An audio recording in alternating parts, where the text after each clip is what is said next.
Welcome back to my YouTube channel. ನಂತರ ನಿಮಗೆ ಸ್ವಲ್ಪ ಏನಾಗಿತ್ತು, ಸೌಂಡ್ ಪ್ರಾಬ್ಲಮ್ ಆಗಿತ್ತು. ಆ್ಯಕ್ಚುಲಿ ಒಂದು ಕ್ವಶನ್ ಮಾತ್ರ ನಾನು ಜಿ ಕೆ ಒಳಗೆ ಸಾಲ್ವ್ ಮಾಡಿ. ಆ್ಯಕ್ಚುಲಿ ನಾ ಕ್ಲಾಸ್ ಕಂಟಿನ್ಯೂ ಕೊಟ್ಟಿನಿ ರೀ, ಬಟ್ ಅದು ಏನಾಯಿತು, ಸ್ವಲ್ಪ ಸೌಂಡ್ ಪ್ರಾಬ್ಲಮ್ ಆಯಿತು. ಇವತ್ತು ಅದು ಏನು ಒಂದು ಕ್ವಶನ್ ಬಿಟ್ಟು ಉಳಿದ ಕ್ವಶನ್ ಸಂಪೂರ್ಣವಾಗಿ ಮುಗಿಸ್ಕೊಡೋಣ್ರಿ. ಎಸ್ ಸ್ನೇಹಿತರ, ನಿನ್ನೆ ಆ್ಯಕ್ಚುಲಿ ಫಸ್ಟ್ ಇದು ಏನು ಹೇಳತ್ತೀರಿ, ಇದು ನಮ್ಮ ಚಾನಲ್ ವಿಕೆ ಅಂತೇನ್ರಿ, ವಿವೇಕಾನಂದ IAS ಮತ್ತು KS ಅಕಾಡೆಮಿ ಯೂಟ್ಯೂಬ್ ಚಾನಲ್ ಸ್ನೇಹಿತರೆ. ಇದೆಲ್ಲ ಏನ್ ಕಂಟೆಂಟ್ ಐತಿ ಎಲ್ಲ ಫ್ರೀ. ಈ PDF ಸಹ ನಾನು ನಿಮ್ಗೆ ನಮ್ಮ ಟೆಲಿಗ್ರಾಮ್ ಮತ್ತೆ ಏನ್ ನಮ್ಮ ವಾಟ್ಸಪ್ ಗ್ರೂಪ್ ಐತಿ ನೋಡ್ತಮ್ಮ, ಅಲ್ಲಿ ನಿಮ್ಗೆ ಫ್ರೀದಾಗ ಸೆಂಡ್ ಮಾಡ್ತೇನೆ. ಅಲ್ಲಿ ಹೋಗಿ ನೀವು ನೋಡ್ಕೊಳ್ಬಹುದು. ಓಕೆ, ಶುರು ಮಾಡೋಣೇನ್ರಿ ಸ್ನೇಹಿತರೆ. ನಿನ್ನೆ ಇದು ಮುಗಿದಿತ್ತು, ಸ್ವಲ್ಪ ಇದು ಮುಗ್ಯಾಣ ಸೌಂಡ್ ಪ್ರಾಬ್ಲಮ್ ಆಯ್ತು. ನಾ ಬೇರೆ ಸೌಂಡ್ ಕನೆಕ್ಟ್ ಮಾಡಿ, ಅದರ ಸೌಂಡ್ ಏನಾಗಿಲ್ಲದ ಸ್ವಲ್ಪ ರೆಕಾರ್ಡ್ ಆಗ್ಲಿಲ್ಲ. ಇರಲಿ, ನೋಡೋಣ.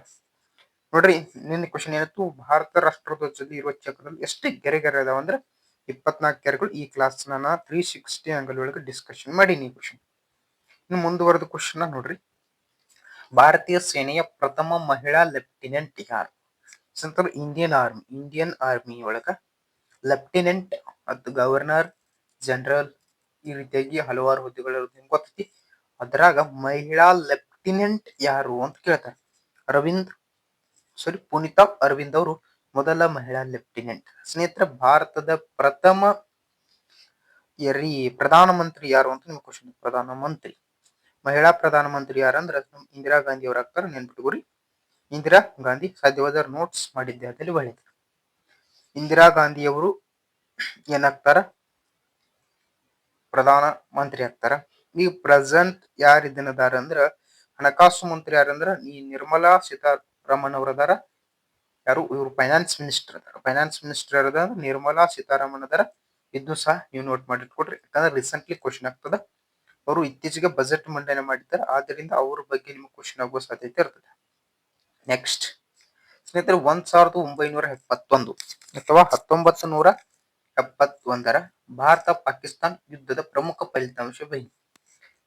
ಈ 1971 ಏನಾಗ್ತದಂದ್ರೆ ಸ್ನೇಹಿತರ, ಇದು ಆಕ್ಚುಲಿ ಇದು ಇಂಡಿಯಾ ಈ ರೀತಿಯಾಗಿ ಏನ್ ನಮ್ ಭಾರತ ಐತಿ. ಒಂದ್ ನಿಮಿಷ ರೀ, ಇದು ಏನು ನಮ್ ಭಾರತ ಐತಿ ನೋಡ್ರಿ, ಇಷ್ಟು ಇಲ್ಲಿ ಈಗ ಕಡೆಷ್ಟ ಪಾಕಿಸ್ತಾನ ಐತಿ. ಅವಾಗ ಇಲ್ಲಿ ಏನಿದೆ ಬಾಂಗ್ಲಾದೇಶ ಐತಿ ನೋಡ್ರಿ.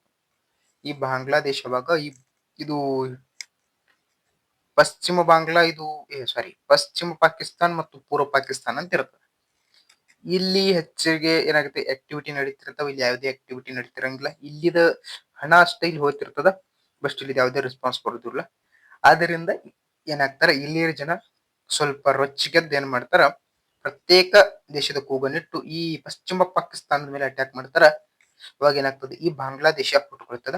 ಈ ಬಾಂಗ್ಲಾದೇಶ ಹುಟ್ಕೊಳಕ ಇದು ನಮ್ಮ ಇಂಡಿಯನ್ ಆರ್ಮಿ ಅಥವಾ ಭಾರತ ಸರ್ಕಾರ ಹೆಲ್ಪ್ ಮಾಡ್ತದ.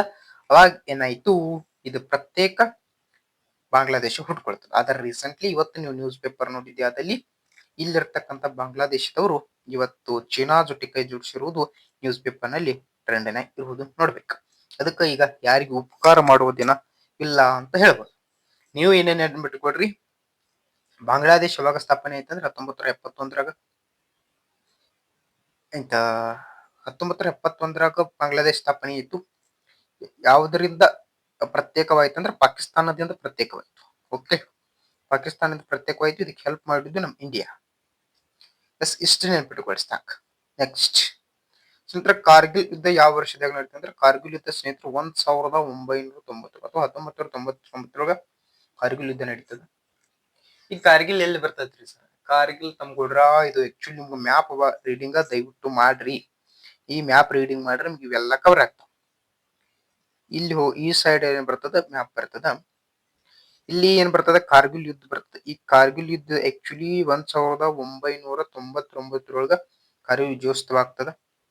ಮೊದಲು ಏನಾಗಿರ್ತಾರ, ಇಲ್ಲಿ ಕಾಶ್ಮೀರ ಅಲ್ಲ, ಪಾಕಿಸ್ತಾನ ಸೈನಿಕರು ಬಂದು ಕೂತಿರ್ತಾರ. ಅದ್ರ ನಮ್ ಇಂಡಿಯನ್ ಆರ್ಮಿ ಹೋಗ್ತದ, ಅವ್ರನ್ನ ಸೋಲಿಸುವ ಮುಖಾರ 1999 ವಿಜಯವನ್ನು ಸಾಧಿಸ. ಹಾಗಾದ್ರೆ ಕಾರ್ಗಿಲ್ ಯುದ್ಧ ಯಾರ ನಡುವೆ ನಡೀತಂತ ಕ್ವಶನ್ ಆಗ್ತದ. ಯಾರ ನಡುವೆ ನಡೀತಂತ ನಿಮಗೆ ಕ್ವಶನ್ ಆಗ್ತದ. ಕಾರ್ಗಿಲ್ ಯುದ್ಧ ಯಾರ ನಡೀತಂತಂದ್ರ, ಒಂದು ಇಂಡಿಯಾ ಅಂದ್ರೆ ಮೇರೆ ಪ್ಯಾರ ಭಾರತ್, ಇನ್ನೊಂದು ಪಾಕಿಸ್ತಾನ ನಡುವೆ ನಡೀತದ. ಇಲ್ಲಿ ಪಾಕಿಸ್ತಾನ ಸೋಲ್ತದ, ಭಾರತ ಗೆಲ್ತದ. ಇದೇ ಸಮಯದಲ್ಲಿ ಏನಾಗ್ತದ, ನಮ್ಗೆ ಇಂಡಿಯಾದ ಅಮೇರಿಕಾದವ್ರು ಅಮೇರಿಕಾದವ್ರು ನೀವೇನ್ GPSP ಯೂಸ್ ಮಾಡ್ತೀರಿ ನೋಡ್ರಿ, ಗ್ಲೋಬಲ್ ಪ್ರೊಸೆಸಿಂಗ್ ಸಿಸ್ಟಮ್, ಅದ ಕೊಟ್ಟಿರಂಗಿಲ್ಲ. ಈಗ ನಮ್ ಇಂಡಿಯಾದವರು ಹೊಸಾದ ಲಾಂಚ್ ಮಾಡಿದಾರೆ. ಅದು ಯಾವ್ದಂತ ನೀವು ಕಮೆಂಟ್ ಮಾಡ್ಬೇಕು. ನೋಡ್ತೀನಿ ಎಷ್ಟು ಜನ ಕಮೆಂಟ್ ಹಾಕ್ತಿರಿ, ಎಷ್ಟು ಜನ ರಿಯಲ್ ಆಗಿ ಇಂಡಿಯನ್ ಆರ್ಮಿಗೆ ಹೋಗಬೇಕಂತ ಹೇಳಿ ಟ್ರೈ ಮಾಡತ್ತಾರೆ. ಹಾಕ್ರಿ ಅದ. Okay, next. ಭಾರತೀಯ ಸೇನೆಯ ಪ್ರಥಮ ಸೇನಾಧಿಪತಿ ಯಾರು ಅಂತ ಕೇಳ್ಯಾರ. ಸೇನಾಧಿಪತಿ ಇವ್ರ ಬಗ್ಗೆ 100% ಯಾವ್ದಾರು ಒಂದು 5 ಸಿಪ್ನ ಕ್ವಶನ್ ಮಾಡ್ತಾರ. Fix question. ನೀವು ರಿಪೀಟ್ ಕ್ವಶನ್ ಅನ್ಕೋರಿ, ಏನ್ರ ಅನ್ಕೋರಿ, ಫಿಕ್ಸ್ ಕ್ವಶನ್.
ಪರಮವೀರ ಚಕ್ರ ಯಾವ ಸಂದರ್ಭದಲ್ಲಿ ನೀಡ್ತಾರ ಅಂದ್ರೆ ಯುದ್ಧದ ಸಂದರ್ಭದಲ್ಲಿ ನೀಡ್ತಾರ. ನೆನ್ಪಿಟ್ಕೊಳ್ರಿ.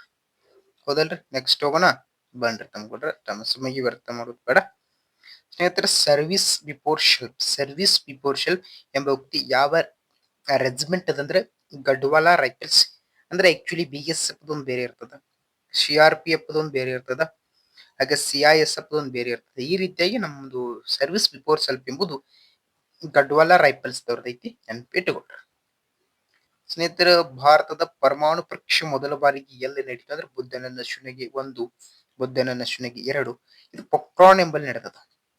ಎಲ್ಲಿ ನಡೆದದ್ರಿ? ಪೊಕ್ರಾನ್ ಎಂಬಲ್ಲಿ ಮೊದಲ ಬಾರಿಗೆ ಏನಿದೆ ಪರಮಾಣು ಪರೀಕ್ಷೆ ನಡೀತದೆ. ಇದು ಕ್ವಶನ್ 100% ಬರ್ತದ. ಸರಿಯಾಗಿ ನೆನ್ಪಿಟ್ಕೊಟ್ರೆ ಪೊಕ್ರಾನ್ ಎಲ್ಲಿ ನಡೆದ? ರಾಜಸ್ಥಾನದಾಗ 1974ರಲ್ಲಿ ನಡೀತದ. ಈ ರಾಜಸ್ಥಾನದ ಬಗ್ಗೆ ರಾಜಸ್ಥಾನದ ಬಗ್ಗೆ ಬಹಳ ಸುರಿ ಕ್ವಶನ್ ಆಗ್ತಾವ. ಇಲ್ಲಿ ಒಂದು ಇಂದಿರಾ ಕಾಲುವೆ ಅಂತ ಐತಿ. ಇದ್ರ ಬಗ್ಗೆ ನಿಮ್ ಕ್ವಶನ್ ಆಗ್ತದೆ. ಇಂದಿರಾ ಕಾಲುವೆ ಎಲ್ಲಿ ಐತಿ ಅಂದ್ರೆ ರಾಜಸ್ಥಾನದಾಗ ಐತಿ. ನೆನ್ಪಿಟ್ಕೊಳ್ರಿ. ಮತ್ತು ಅತಿ ಹೆಚ್ಚು ಏನಿರ್ತದೆ ಇಲ್ಲಿ ಉಷ್ಣಾಂಶ ಇರ್ತದೆ. ಉಷ್ಣಾಂಶ ರಾಜಸ್ಥಾನದ ಗಂಗಾನಗರ ಅನ್ನೋದೊಂದು ಬರ್ತದೆ. ಆ ರಾಜಸ್ಥಾನದ ಗಂಗಾನಗರದಲ್ಲಿ ಅತಿ ಹೆಚ್ಚು ಉಷ್ಣಾಂಶ ದಾಖಲಾಗ್ತದ. ಮತ್ತು ಇಲ್ಲಿ ಪಿಂಕ್ ಸಿಟಿ ಅಂತ ಬರ್ತದೆ. ಪಿಂಕ್ ಸಿಟಿ ಅಂತ ಬರ್ತದೆ. ಆ ಪಿಂಕ್ ಸಿಟಿ ಸಹ ರಾಜಸ್ಥಾನದಾಗ ಐತಿ. ಇಷ್ಟೆಲ್ಲ ರಾಜಸ್ಥಾನದ ಬಗ್ಗೆ ಪ್ರಮುಖವಾದ ಸಂಗತಿ ಐತಿ. ಇಂಡಿಯನ್ ಆರ್ಮಿ ತಮ್ಕೊಳ್ರ ಅತಿ ಹೆಚ್ಚು ಮತ್ತು ಈಸಿ ಕ್ವಶನ್ ಕೇಳ್ತಾರ. ಸ್ವಲ್ಪ ನೀವು ಫೋಕಸ್ ಮಾಡಿ ಇಟ್ಕೊಳ್ರಿ. ನಿಮಗ್ ಕ್ವಶನ್ ಏನಿತ್ತಂದ್ರ ಭಾರತದ ಪರಮಾಣು ಪರೀಕ್ಷೆ ಮೊದಲ ಬಾರಿಗೆ ಎಲ್ಲಿ ಮಾಡ್ರಿ? ಪೊಕ್ರಾನ್ ಎಂಬಲ್ಲಿ ರಾಜಸ್ಥಾನದಾಗ 1974ರಲ್ಲಿ. ಸಾಕು. Next question. ಭಾರತೀಯ ಸೇನೆಯ ಆಧುನಿಕ ರೈಫಲ್ಸ್ ಹೆಸರೇನು? ರೈಫಲ್ ಅಥವಾ ರೈಫಲ್ಸ್ ಏನ್ ಬೇಕಾದ್ರೆ ನಡೀತದೆ. ರೈಫಲ್ ನ ಹೆಸರು ಏನಂದ್ರ INSAS ರೈಫಲ್. ಇದನ್ನ ನೀವು ಹೀಗೆ ಓದ್ಬೇಕಾಗ. ನೆಕ್ಸ್ಟ್ ಕ್ವಶನ್ ಏನಾಯ್ತು ನೋಡ್ರಿ ಸ್ನೇಹಿತರೆ. ನೆಕ್ಸ್ಟ್ ಕ್ವಶನ್ ನೋಡ್ಕೊಡ್ರಿ. ಭಾರತ ತನ್ನ ಸ್ವಾತಂತ್ರ್ಯ ದಿನವನ್ನು ಯಾವಾಗ ಆಚರಿಸಿದಂತ? 1947 ಆಗಸ್ಟ್ 15ರಂದು ಆಚರಣೆ ಮಾಡ್ಕೋತದ. 1950 ನಿಮ್ಗೆ ಇಂಪಾರ್ಟೆಂಟ್ ಆಗ್ತದ. ಸಂವಿಧಾನ ಜಾರಿಗೆ ಬಂದಿರ್ತದ. ಇದು ನೋಟ್ ಮಾಡಿ ಇಟ್ಕೊಳ್ರಿ. ನೆಕ್ಸ್ಟ್ ನೋಡ್ರಿ, ಭಾರತದ ಸಂವಿಧಾನ ಸಭೆ ಅಧ್ಯಕ್ಷರಂದ್ರೆ ಡಾಕ್ಟರ್ ರಾಜೇಂದ್ರ ಪ್ರಸಾದ. ಕರಡು ಸಮಿತಿ ಅಂತ ನಿಮಗೆ ಕೇಳ್ತಾರ. ಕರಡು ಸಮಿತಿ ಯಾರಂದ್ರೆ ಡಾಕ್ಟರ್ BR ಅಂಬೇಡ್ಕರ್ ಅವರು ಬರ್ತಾರ. ಈ BR ಅಂಬೇಡ್ಕರ್ ಸಹ ನೋಟ್ ಮಾಡಿ ಇಟ್ಕೊಳ್ರಿ. ಇವರು ಕರಡು ಸಮಿತಿಯ ಅಧ್ಯಕ್ಷರಾಗಿದ್ದಾರೆ. ಸ್ನೇಹಿತರ, ಮೊದಲ ಸಭೆ 9/12 ನಡೀತದ. ಇಲ್ಲಿ ಹಿರಿಯತನದ ಆಧಾರದ ಮೇಲೆ ಡಾಕ್ಟರ್ ಸಚ್ಚಿದಾನಂದ ಸಿನ್ಹಾ ಅವರನ್ನು ಅಧ್ಯಕ್ಷರನ್ನಾಗಿ ಮಾಡ್ತಾರ. ಅದಾದ ನಂತರ ಏನ್ ನಡೀತದ? ಇದು 11/12 ನಡೀತದ. ಇತರದ ಏನಂದ್ರ ಇವ್ ಕಾಯಂ ಸದಸ್ಯರಾಗಿ ಇವರು ಪ್ರಸಾದ್ ಅವರು ಆಯ್ಕೆ ಆಗ್ತಾರ. ಇಷ್ಟು ಇಂಪಾರ್ಟೆಂಟ್ ಆಗ್ತದ. ಭಾರತ ಚೀನಾ ನಡುವೆ 1962ರಲ್ಲಿ ನಡೆದ ಯುದ್ಧದ ಪ್ರಮುಖ ಫಲಿತಾಂಶ ಏನು ಅಂತ ಕೇಳ್ತಾರ. ಯಾವ ರೀತಿಯಾಗಿ 1971 ಬಾಂಗ್ಲಾ ನಡೀತು, ಅದೇ ರೀತಿಯಾಗಿ 1962ರಲ್ಲಿ ನಮ್ಮ ಭಾರತದ ಮೇಲೆ ಯಾವುದು ಚೀನಾ ದಾಳಿ ಮಾಡಿರ್ತದ. ಅವಾಗ ಚೀನಾ ಏನಾಗ್ತದೆ? ವಿಜಯಶಾಲಿ ಆಗ್ತದ. ಭಾರತ ಸೋಲ್ತದ. ಆದ್ರೆ ಆಗ ಚೀನಾ ಏನು ಗೆದ್ದಿರ್ತದ ಆ ಪ್ರದೇಶವನ್ನ ತೆಗೆದುಕೊಳ್ತದ. ಆ ಪ್ರದೇಶಕ್ಕೆ ಈಗ ರೀಸೆಂಟ್ ಹೆಸರು ಏನೈತಿ ಅಂದ್ರ